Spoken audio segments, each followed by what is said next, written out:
Bonjour, je vais vous parler de Durga et Kali, deux déesses très connues dans l'hindouisme, qui sont symboles de force guerrière, de courage, de purification, destruction de l'ego et de protection. Principalement liés au développement du tantrisme, ces deux archétypes de Durga et de Kali incarnent donc des énergies presque opposées à l'image habituelle qu'on se fait du féminin sacré. Toutes les deux, ces déesses sont porteuses de la puissance, de la destruction des négativités et des impuretés.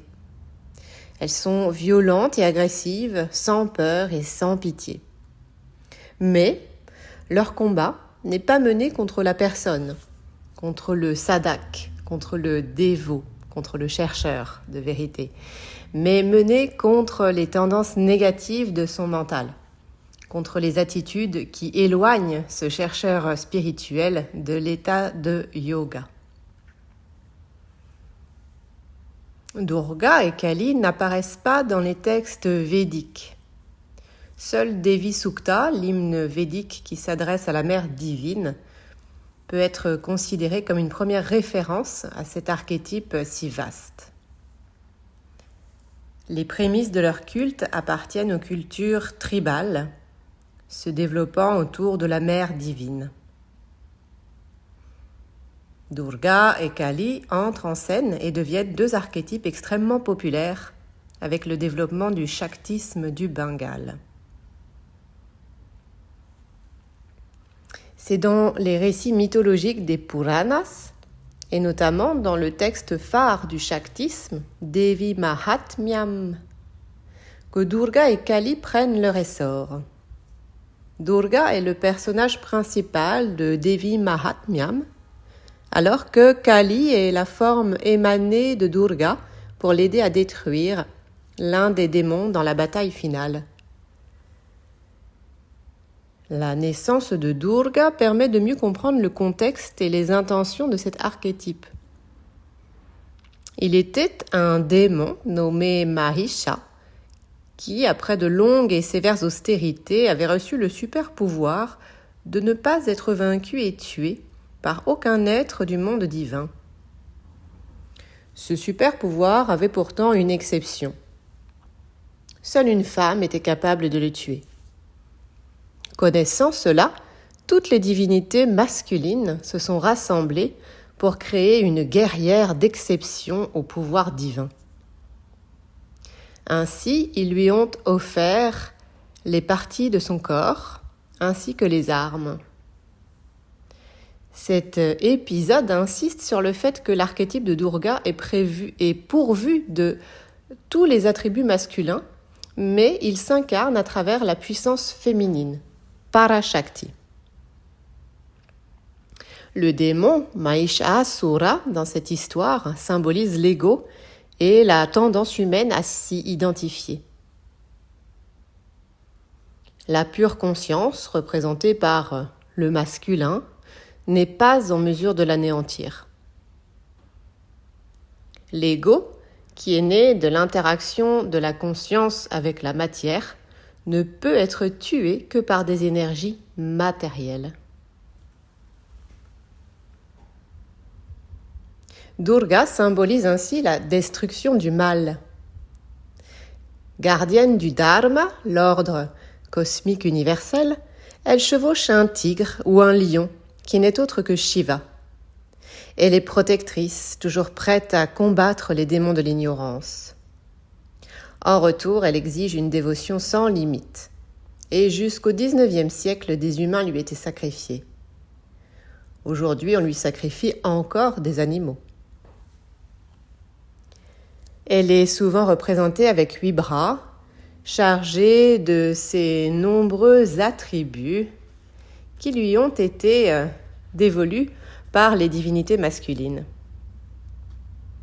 Elle a un visage irradiant la paix, qui a été offert par Shiva, des bras infiniment longs et puissants, offerts par Vishnu, de longues jambes offertes par Brahma pour l'ancrage, un Trishul, le trident offert par Shiva, qui symbolise les 3 canaux énergétiques, Ida, Pingala, Sushumna, mais aussi les 3 potentiels, Jnana Shakti, intellectuel, Isha Shakti, le souhait, Kriya Shakti, l'action.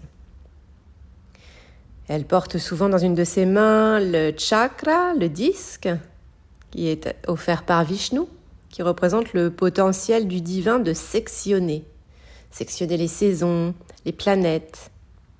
Elle porte une épée offerte par Yama, une massue offerte par Kubera, une lance, un arc et des flèches, une hachette, la conque, qui symbolise le son sacré Aum.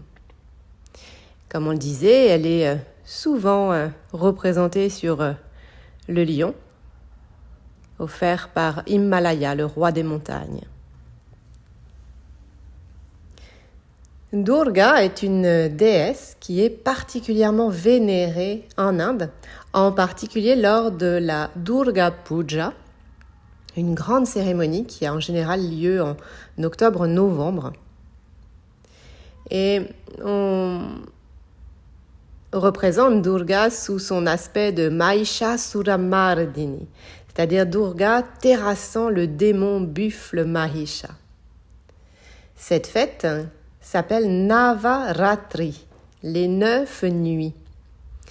Elle dure 10 jours et 9 nuits et chaque jour met à l'honneur un aspect différent de Durga. Ces dévots font un jeûne de 9 jours, à l'issue desquels de longues processions traversent les rues pour aller immerger dans l'eau des statues éphémères de la déesse. C'est le triomphe du bien sur le mal. C'est également intéressant de noter que pendant ses multiples batailles avec des démons, les asuras de toutes sortes, Durga fait émaner d'elle-même d'autres formes qui l'aident et qui sont toujours des personnages féminins. Ainsi, Kali émana de Durga au moment du combat avec Raktabija. Ce démon très cruel possédait ce pouvoir terrible. Chaque fois qu'une goutte de son sang tombait par terre, il donnait naissance à 2 nouveaux Raktabijas. En sanskrit, Rakta signifie littéralement le sang et Bija la semence. Judicieuse, Durga demanda alors à Kali de dérouler sa langue sur le sol pour que toute la terre en soit recouverte. Kali avala ainsi toutes les gouttes de sang des démons, sans leur permettre d'être fécondés par la terre. Le symbolisme de cette histoire explique le processus de nos batailles intérieures lors des techniques de concentration et de méditation. Chaque fois que nous essayons de couper la tête de nos pensées, elles en engendrent d'autres encore et encore. Seulement par la grâce de Kali, qui dissout toutes les pensées dans le noir cosmique, nous pouvons nous libérer de l'agitation mentale. De prime abord, cette image de Kali peut paraître macabre. Elle est décrite d'ailleurs comme celle qui réside sur les lieux de crémation et qui danse sur les cadavres. Un symbolisme passionnant est caché derrière ces images puissantes. En effet, les lieux crématoires sont les lieux où les objets deviennent des cendres. Toutes les formes se dissolvent dans le feu de transformation et perdent leurs identités. C'est précisément le moment de disparition de l'attachement à l'ego. Les cadavres représentent les identités temporaires qui sont rejetées, comme les peaux mortes des serpents le long de la vie humaine. Toutes nos identités ne sont qu'illusoires, temporaires, et elles deviennent toutes, à un moment, des cadavres sous les pieds de Kali.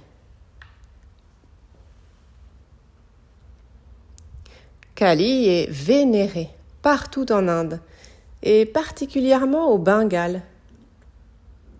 à Calcutta particulièrement, Kolkata aujourd'hui. Cette ville lui doit son nom. Anciennement, elle s'appelait Kalighat.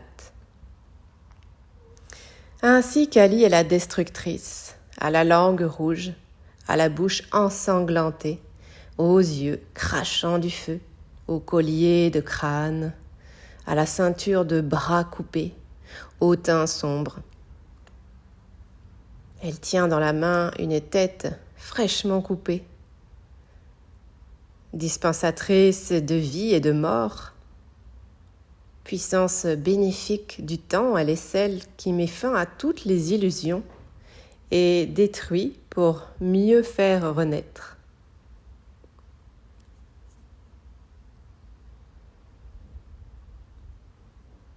Kali est souvent vue dansant sur le cadavre de Shiva.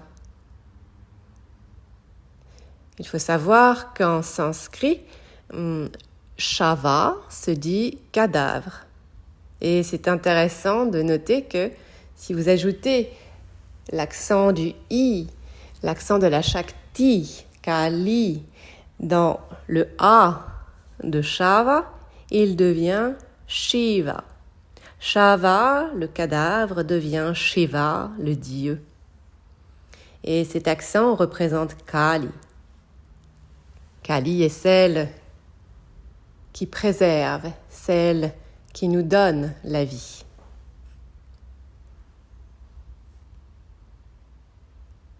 Jai Mata Kali, Jai Mata Durga, Harium.